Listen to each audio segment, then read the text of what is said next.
Unlock the power of your mind. This is Provocative Enlightenment with Eldon Taylor.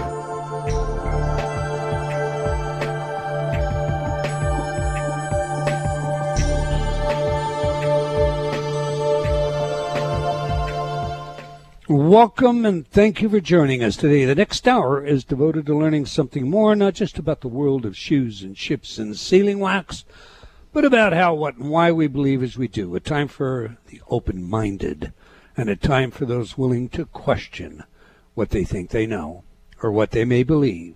Those willing to be uncertain for an hour. I'm Eldon Taylor, and this is Provocative Enlightenment. All right, you're invited to join our chat room by going to provocativeenlightenment.com/chat. My partner Ravinder is here in the studio monitoring the chat room now. So Rav, say hello to everyone and share your thoughts on last week's show. Well, hello everyone.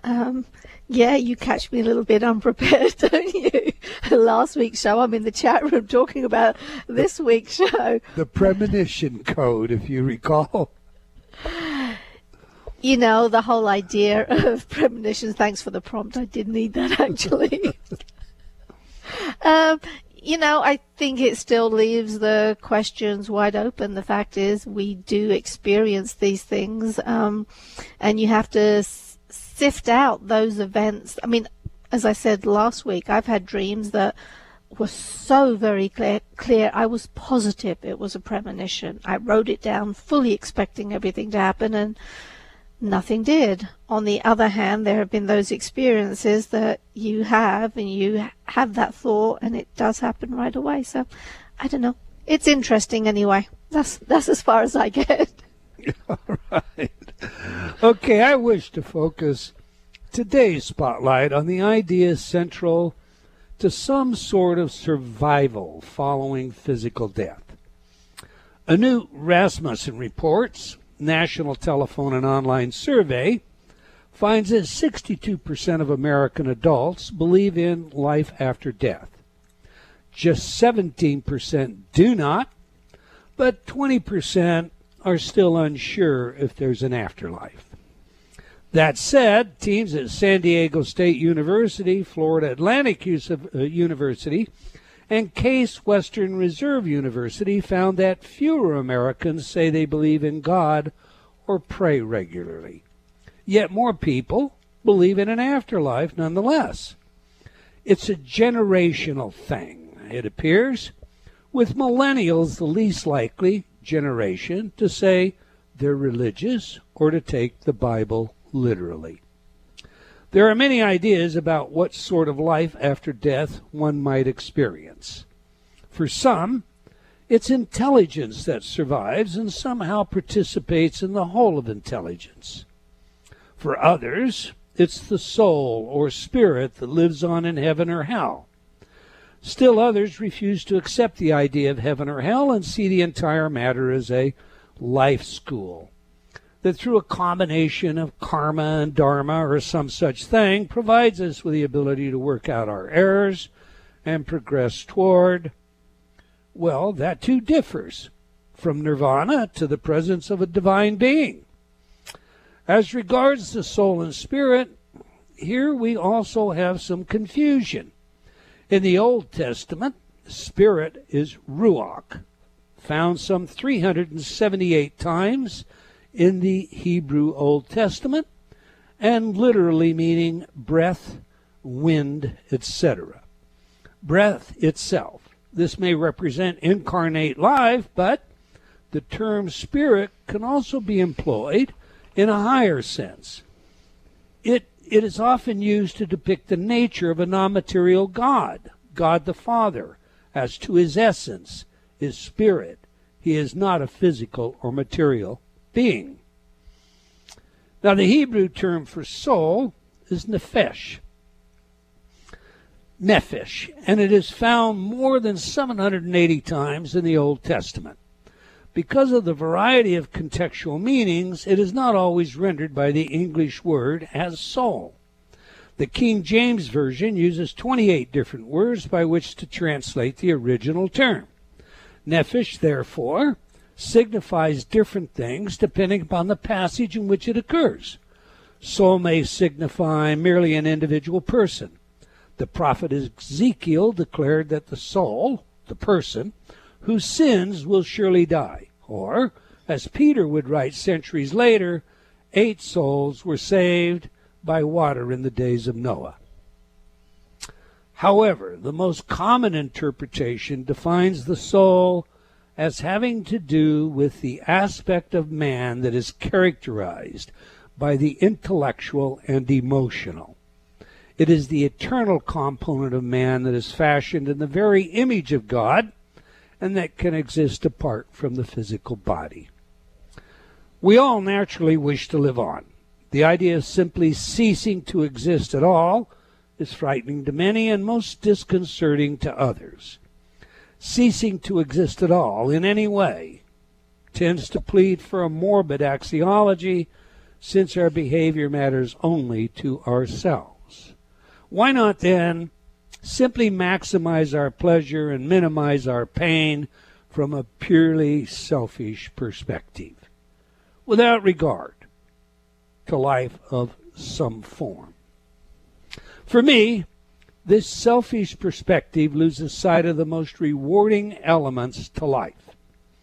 With or without an eternal life, our most treasured moments, those with real meaning, what I've often called a warm, fuzzy feeling, are derived from helping others, from shared love, from compassionate action, from unselfish motives.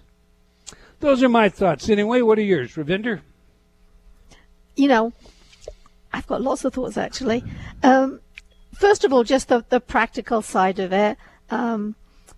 This idea that people are only good because they have a fear of what happens after they die. That is a practical part of it, being good. And although I obviously believe, and I've said before, that being good for goodness sake is a whole lot better than being good because your God or your teacher or your guru told you to be so.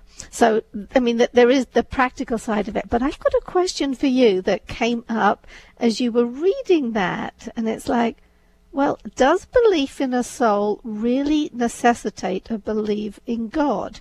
Why are we saying that the soul is fashioned in the image of God? I had that question. I haven't gone any further than that. It just came to me. Why? I don't think we necessarily, when you say we, you're talking about everybody. Yeah. And for certain, everybody does not believe that the soul is fashioned in the image of God.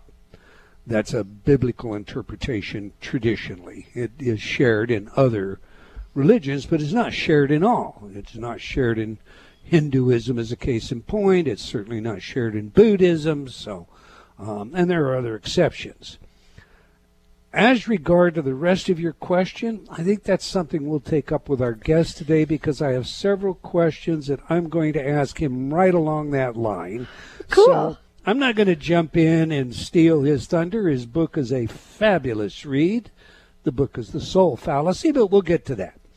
All right.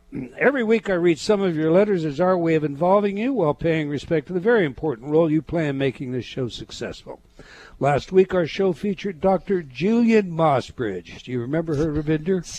And we discussed her work and book, The Premonition Code. Mike wrote, if precognition is real, as your guest insists, then our lives are predestined. What does that mean for free will? I can't accept that.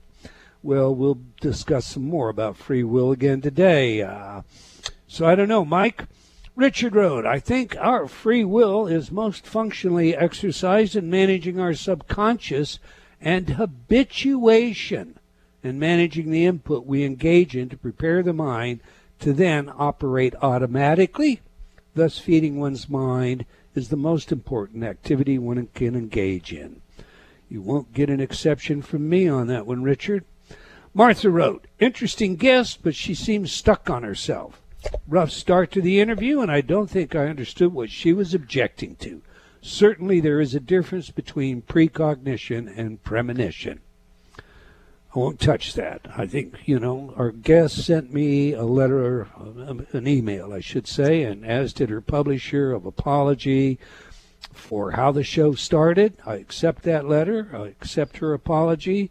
I think, the instance was she somehow thought, well, Ravinder, what did she think?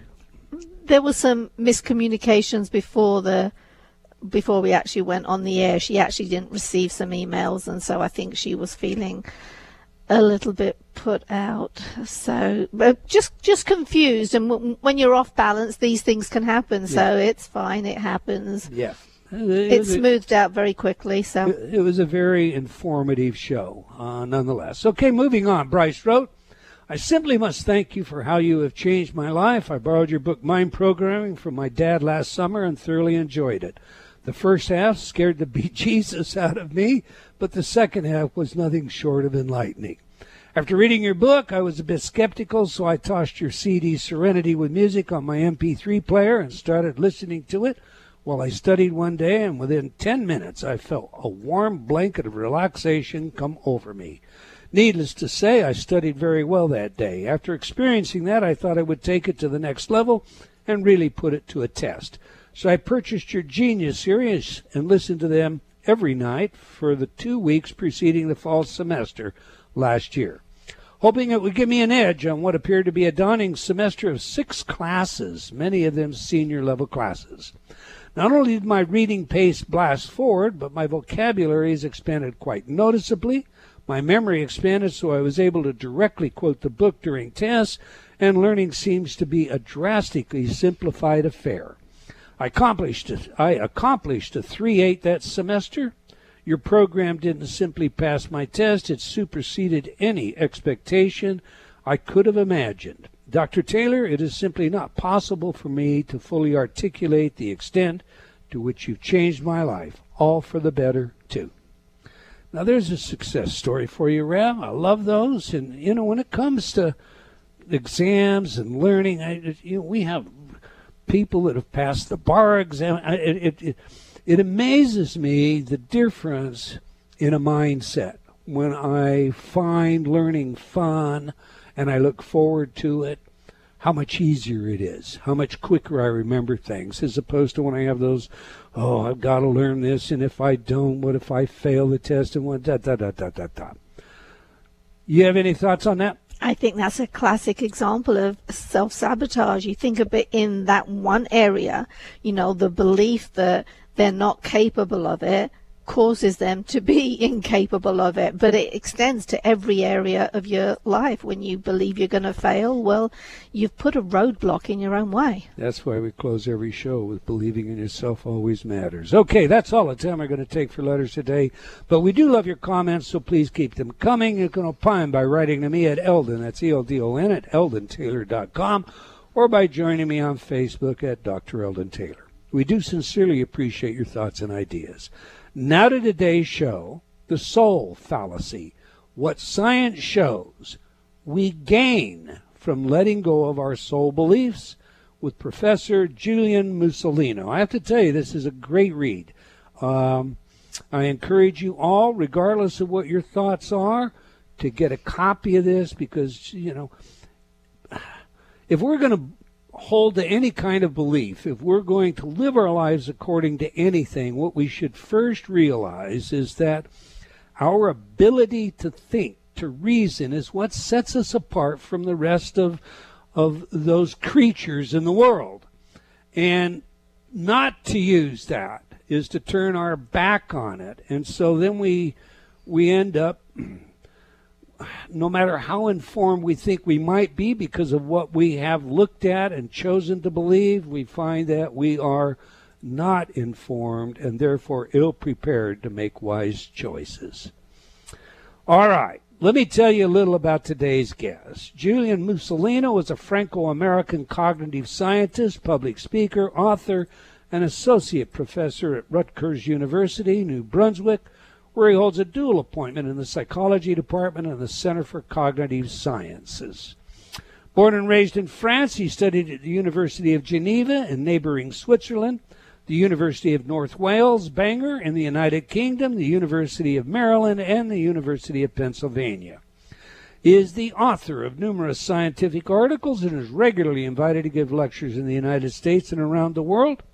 The aim of his scientific work is to understand the functioning and development of aspects of the human mind, such as language, reasoning, and critical thinking. His research has been funded by the National Institutes of Health and the National Science Foundation. Steven Pinker had this to say about the soul fallacy. In the Middle Ages, almost everyone believed in the witch theory of causality, that women cavorting with demons cause disease, disasters, accidents, crop failures, and assorted other maladies and calamities. Today, no one in the Western world believes in witches because the witch theory of causality was replaced by scientific explanations for these assorted happenings. In the soul fallacy, Julien Musolino does for souls what earlier scientists did to witches. He explains why souls don't exist, then shows that science offers a better explanation for the workings of the mind and other beliefs that souls supposedly explain, and finally offers a deeper, richer, and more fulfilling worldview grounded in science instead of superstition. Close quote. I can tell you, whatever you do believe going into this book, it is an inspiring, uplifting book in the way it closes. Okay, on that, let's get the professor in here. Welcome to Provocative Enlightenment, Julien Musolino. Thank you, Eldon. It's a pleasure to be with you, and thank you for this lovely introduction. Oh, it's indeed my pleasure. I really did enjoy your book. I have to tell you that. That's wonderful. Thank you. I am one of those that is guilty, I'm afraid, of wanting to believe there's something more, and at the same time trying to keep my feet grounded, based in science. And your book is challenging, it is exciting, it is inspirational. I found it to be a super read. On that, sir. Yes. We like to know three things from our guest. Who is the messenger? What is the message? And, of course, how do we use it? So to that end, what are you passionate about, and what led you to writing your new book? In general, as a scholar, as a scientist, as an educator, I'm very passionate about ideas. I'm very passionate about reason, about science, about knowledge, and about ways in which these can help make the world a better place in a very broad sense. I love teaching at Rutgers. I love interacting with students. I love the research that I do. And what led me to write the book is that I've been working in, as you said, in cognitive science. And when we do this kind of work, we work on questions pertaining to the human mind, what it is and how it functions. And if you think about what we've discovered about the human mind, there are clear implications for questions about the soul, for example. But very few people in my profession dare to say what those implications are because they're very controversial. As you said, it's very tempting to think that we have a soul, to think that we might live on when we die. And so I wanted to explore what these implications were, and I wanted to think more about the question of the soul, and I wanted to share with other people this, as you said, this very positive vision that science offers when we think about who we are and what might happen when we're not here anymore. All right, Professor, you heard today's spotlight. What have I got wrong? Yes, I did. Nothing, only one thing, the very, very tiny thing. The lovely quote that you read, to be fair to Steve Pinker, was not Steve's, it was Michael Shermer's. But apart from that... Oh, is that right? Yes. Apart from that, I'm on board with everything else. Okay, I did. You're right. I did. I missed that. I'm glad you corrected that. Thanks. Perfect. Fine. It's perfectly yeah. fine, yeah. All right. Well, Michael's been on the show. We haven't been able to get Stephen on the show, but we will here one of these days. Okay. The idea of a soul or spirit, is a religious metaphysical construct. I mean, since the earliest forms of religiosity, such as animism, the idea is that souls inhabit the material world, we have considered this to be a statement of belief, not a statement necessarily of fact. So as such, how does the idea of the soul become a scientific hypothesis, as you suggest in your book? That's a very good question. Well, I think the first step here is we have to think carefully about what it is that people actually believe when they talk about the soul. And the best way to do that is to find out empirically by asking people what they believe. So that's what I did a few years ago. I started, in fact, I was curious as I was teaching courses in human psychology, cognitive science, and in these courses, we never talk about the soul. If you take a course in neuroscience or cognitive science or psychology today at a university, you're not going to hear about the soul, perhaps historically, but professors are not going to say the soul does this, the soul does that. In fact, everything we say would seem tend to lead to the conclusion that there is no such thing. So I was curious to see what my students actually believed. And so I devised a questionnaire that I ran by them. And I asked them essentially if they thought they had a soul. I gave them a scale as a good psychologist to measure this, and I asked them other questions. And much to my surprise, I discovered that about 80% of the students in a large undergraduate class picked a value on the scale that suggested that they believed either very strongly or a little less strongly that they had a soul. And then when I looked at the next questions, they told me what that soul was. And I've done this a number of times in class, and I had students come in the lab. I did an actual formal experiment just to make sure that the results would replicate, and same thing.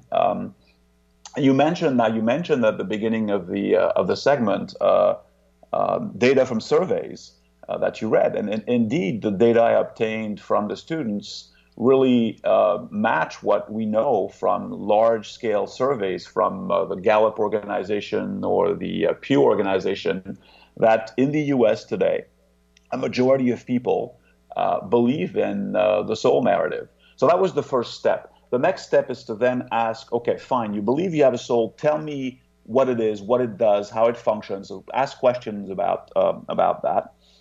And when you do, you realize that most people believe in a soul that has three kinds of properties. The first is they tell you that the soul is immaterial or non-physical, so different from the physical body. The second is what I call psychologically potent. That's not what they say, but what they say essentially is that their soul does something for them. It gives them their feelings, allows them to make moral decisions, gives them free will, and so on and so forth. So it gives them something that is psychological in nature, consciousness even. And the third property is that people believe that the soul is immortal. So in other words, it's going to carry their consciousness into the afterlife. So it's that notion of a soul with these three properties that I call the traditional soul, because it resembles the Platonic soul, the Cartesian soul.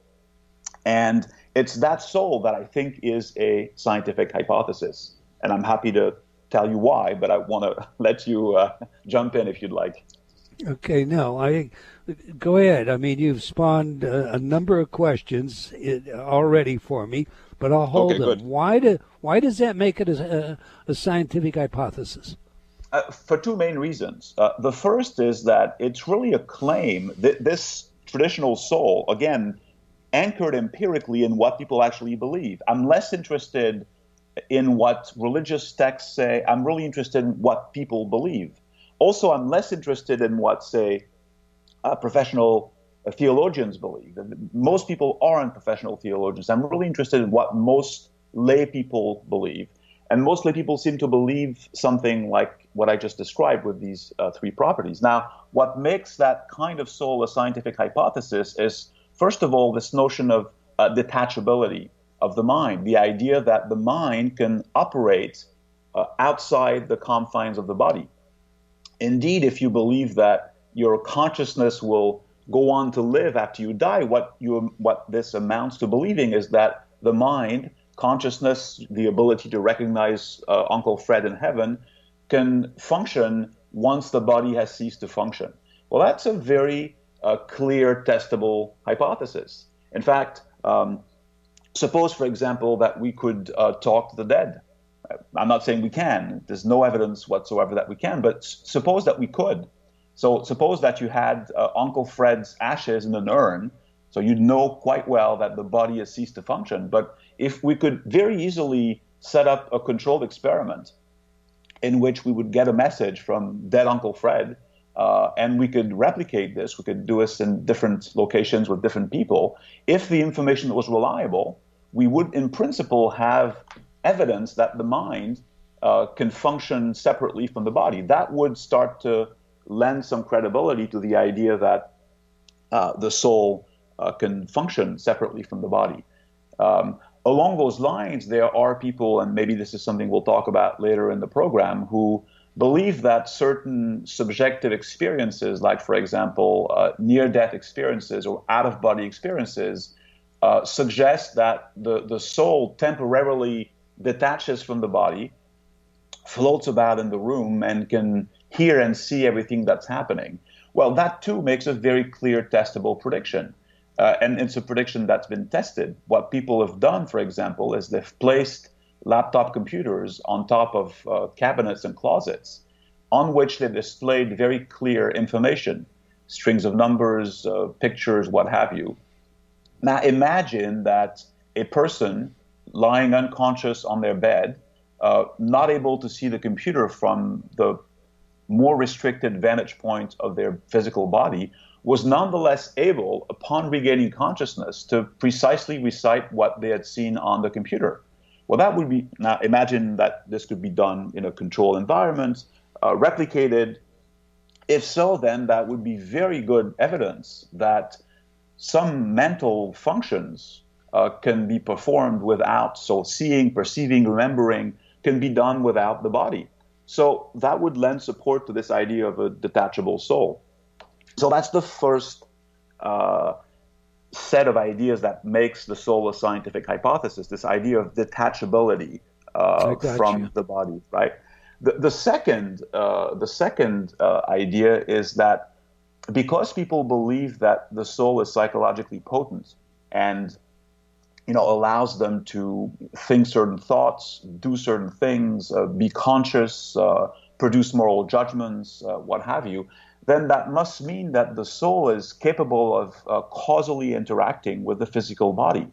Now, if you're going to make a claim, implicit as it is in what you're saying, nonetheless, that some kind of substance, whatever it is capable of causal interaction with ordinary matter, you're automatically making a claim about physics.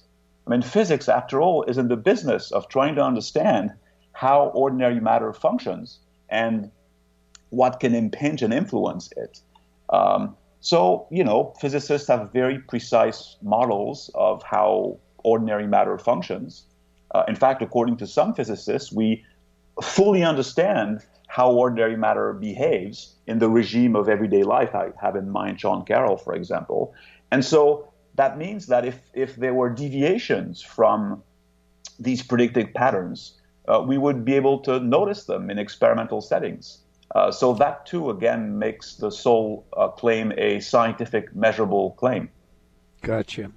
All right, we've got a hard break coming up. When we come back, you have teased from me several additional questions. So I'm going to ask you about some so-called white crows, and just in reference to the three propositions you just put in front of us as a matter of science. We're speaking with Professor Julien Musolino about his work and book, The Soul Fallacy. Again, this is a read you want to get your hands on, and you will enjoy regardless of what your beliefs are. And as I've said earlier, it is an inspirational read. You can learn more about our guest by visiting his website at julianmusolino.com. That's MUSOLINO.com. Now, we have a video for you of our guest speaking about the soul fallacy, so if you're not already in the chat room, now's the time to get on over there, and you can do that again by going to provocativeenlightenment.com/chat. Okay, do please stay tuned. We'll be right back. You're listening to Provocative Enlightenment with Eldon Taylor. Change has never been easier. Whether you wish to lose weight, stop smoking, build better relationships, become creative, enjoy ultra prosperity, or simply relax and promote self-healing, InnerTalk has been repeatedly demonstrated effective in the most rigorous of scientific studies. Our customers love InnerTalk. Sean wrote, "I have struggled with bulimia for over 30 years and have never been able to lose weight without restoring to it until I used InnerTalk." Vicky wrote, "My hubby has been using the Stop Snoring CD and already his dangerous and raucous snoring levels have stopped." Celeste wrote, "I recently graduated from Taft Law School with honors. I'm writing to tell you how much your InnerTalk CD, Excel in Exams, has helped me. With over 300 titles to choose from, there is something for everyone. Check it out today by going to innertalk.com.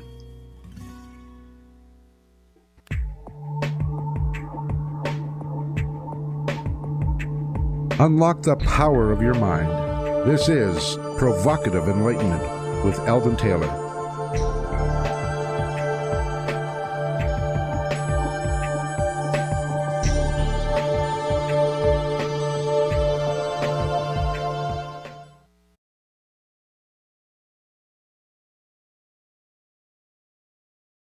Welcome back. If you just joined us, we're chatting with Professor Julien Musolino about his work and book, The Soul Fallacy. You can learn more about our guest by visiting his website at Julian, that's Julien, Musolino, Musolino.com. One word, JulianMusolino.com. All right, every week we ask our guests for their favorite music that has some real meaning to them.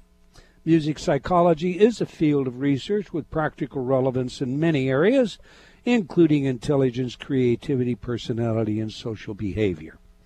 Now, your chosen music, Professor, is My Way, sung by Elvis Presley. Please share with our audience why it is so special to you and how it informs us about who you are. That's a very good question. First, I'm very glad and thankful that you played that song. I just listened to it. It's absolutely lovely. For one thing, I love Elvis's voice. I think he's the best person to sing that song, even though Frank Sinatra, of course, originally sang it.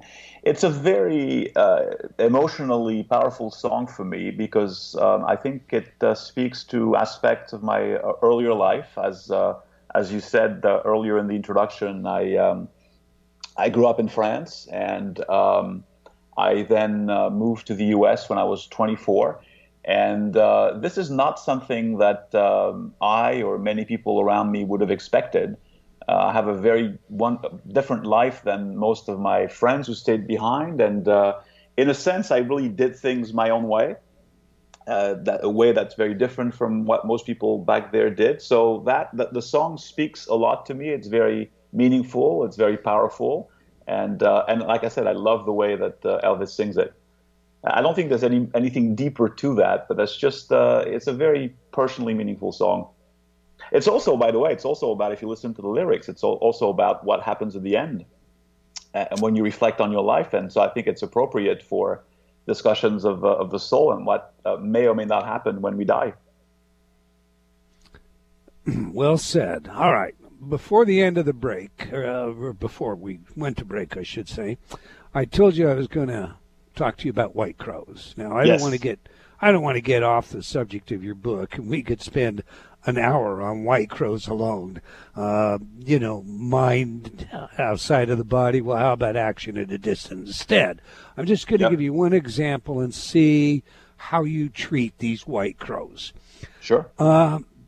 You mentioned replication efforts that are going on or were going on at a number of hospitals where on shelves out of the visible range of anyone standing, something like the computer with information would be sitting there. Could be a picture, something else.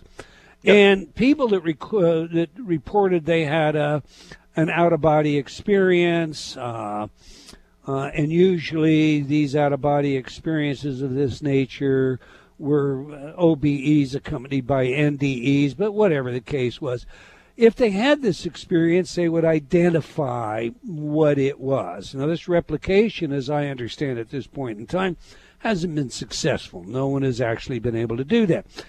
That said, I've had on this show a number of qualified individuals. I'm going to take one. John Lermer is a physician, a surgeon, tells a story of a patient who had an OBE, and he was declared dead, but then he came back, and he explained to John that during this NDE, he left the body, and he initially raised up toward the ceiling in the surgical room.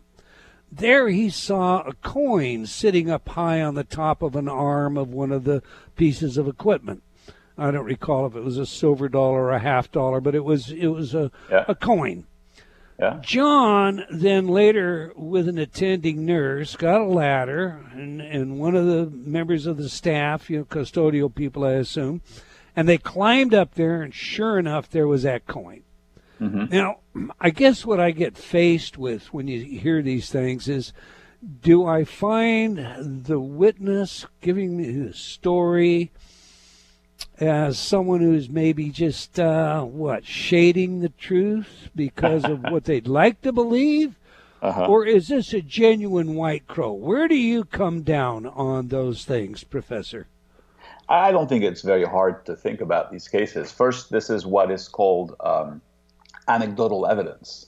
Notice that This is a story that somebody told you. Notice that it was not done under controlled conditions.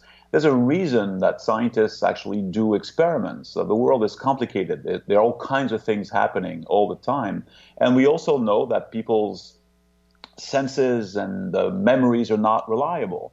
And so that's why we don't usually give much credence to these individual anecdotes, even if there are tons of them. And one joke is that within the sciences is that the plural of anecdotes isn't data. So that's anecdotal evidence. But I think another way to think about this, Alden, is to think about this in the context of how likely it is that, given what else we know, that the mind could really operate without the body or in some kind of detached fashion, as described by these experiences. And the answer is extraordinarily unlikely. So, in other words, we're not assessing these claims in a vacuum. We're assessing them against a background set of facts and knowledge that we have about how the world works. So it's a little bit like if I were to tell you something like this. So suppose I said to you, look, I know a friend, he's a very credible guy, and he has a friend who's a great athlete. And he claims to me that his friend can run a marathon under 10 minutes. Now, we would have to ask, how plausible is this claim? Not based on how plausible is the person telling us the story, but given what we know about human locomotion, given what we know about the length of a marathon, how plausible is it that a human being could run a marathon in under 10 minutes? And the answer is extraordinarily implausible. In the case of the soul, it's the same thing. Given everything else we know, it's extraordinarily implausible that these things actually would work the way it's described. So it's much more likely that the stories have been embellished or not remembered correctly, or that there are all kinds of confounds in what the storyteller is trying to convey. Gotcha. I wonder how many cars can run 26 miles in 10 minutes. There you go. Yeah. There you go. Okay. But that's in the case. Yeah, in the case of the soul, that's really the proposition we have to entertain. I mean, if there really are souls, then we can take all of science as we know it. And I'm not joking, meaning all of physics, all of biology, all of psychology, all of neuroscience, and pretty much throw it out the window because it's all absolutely wrong. It's not really hard to decide in this case. I think, and I want to explore this with you a little bit. Sure. We get into this idea of ourselves, and I'm just going to think of it as the I. Yep. Your I, my I, and the I of ourselves is, of course, underlying the sense of what we think of as consciousness, because we become conscious of ourselves, conscious of our motives, conscious of our desires, conscious, therefore, of plans, da-da-da-da-da-da-da-da. And this gives rise to the notion that we make up our own minds, that there is such a thing as free will. And and I know, as you know, that, well, I'm going to use the words of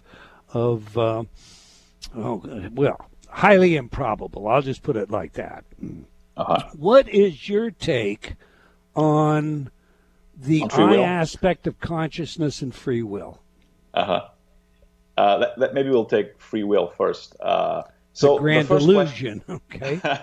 Yeah. The first question I ask when people ask me what I think about free will is, of course, what does one mean by free will? That's crucial. It's like the soul. When we talk about the soul, what do we mean exactly? So I think it's very helpful always to be very clear and precise about what it is that we're talking about. So in the case of free will, there is a traditional notion that is called libertarian free will, or sometimes counter-causal free will. And it's the idea that is very intuitive to us human beings, that somehow we are uncaused causes. So in other words, that we can make things happen in the world. We can, move and pick up objects and talk and everything. And if you ask a person who believes in this kind of free will, well, what caused you to pick up your phone, for example? They would say, well, my will did. And if you ask them what caused your will to do it, they would say nothing. My will is uncaused, it's free. So that kind of free will, I think, is a non-starter because it flies in the face of everything we know about science. We know exactly what we're made of. We know the exact chemical and physical composition of human beings. We have very precise theories of how the matter inside us works. And there's simply no room for this sort of magical form of causation or of uncausation in that case. So I think that's a non-starter. So it is the question of free will and determinism, as you know. So I think libertarian free will. Now there are people who still believe in this. Religious people believe in this. It also makes a lot of sense intuitively, and it's because we are not our conscious minds do not have access to what's going on below the threshold of consciousness. So our conscious minds are a very poor guide to understanding how our minds work. That's why we need scientific psychology to tell us how the mind works. If all it took was our conscious minds, then I'd be out of a job, and so would all my colleagues, right? But we have a very powerful intuition as human beings that our conscious thoughts cause our actions, and they seem to pop out of nowhere. And that's because we are not, sometimes we know why we're thinking of something because we just saw a picture or whatever, but very often we have thoughts popping in our minds and we have no idea where they came from. I'm sure this has happened to you. You're sitting there and all of a sudden, for absolutely no apparent reason, some thought about your childhood pops into your mind. Why did you think about that right at that moment? We don't know. And so it seems to us from the inside that these thoughts are uncaused. They just happen. And so if they're uncaused and yet they have causal powers, they make us do what we do, we have a very neat sort of intuitive account that, well, our will is this sort of uncaused cause. But again, that doesn't make much sense scientifically. So if you remove that from the equation, what remains is, I like to call it flexible will. So I think we have flexible will in the sense that unlike, say, rocks, we can do many more things. We can make choices. We can act based on our desires and goals and intentions. And that's all we need, really. I think we shouldn't worry about the lack of traditional free will. In fact, I think we should be very happy that we don't have that kind of free will, because if you think about it, it leads to completely nonsensical implications. You're absolutely right. We're short on time here, and I've got so many more subjects that I'd like to talk to you about, but I think what we're probably going to have to do at this point is start boiling some things down, and maybe, if you're willing, Professor, we can get you back on this show. Sometimes an hour is just simply not enough time to flesh things out. So I'm going to do some just quick ones with you. You take your time. I don't mean to hurry you up, but I want to make sure we get the point of your book across. Okay. Science has disproved the traditional soul. How is that, sir? Okay, so I want to be a little careful about that statement. Again, I don't want to sound professorial or nerdy, but strictly speaking, science isn't really in the business of proving or disproving things. I mean, if you want proofs, you go to logic or mathematics. What science does is it provides evidence that either increases or decreases the probability that something is true or not true. So, but I think that for all intents and purposes, yes, I think that science has shown that the soul is so extraordinarily unlikely that we could say it's shown that there's no such thing. But the caveat that I mentioned is important. In science, we're never certain of anything, either negative or positive. We just have different degrees of probability in our beliefs. But so we're very confident, put it this way, that there's no soul. But that confidence is never 100%.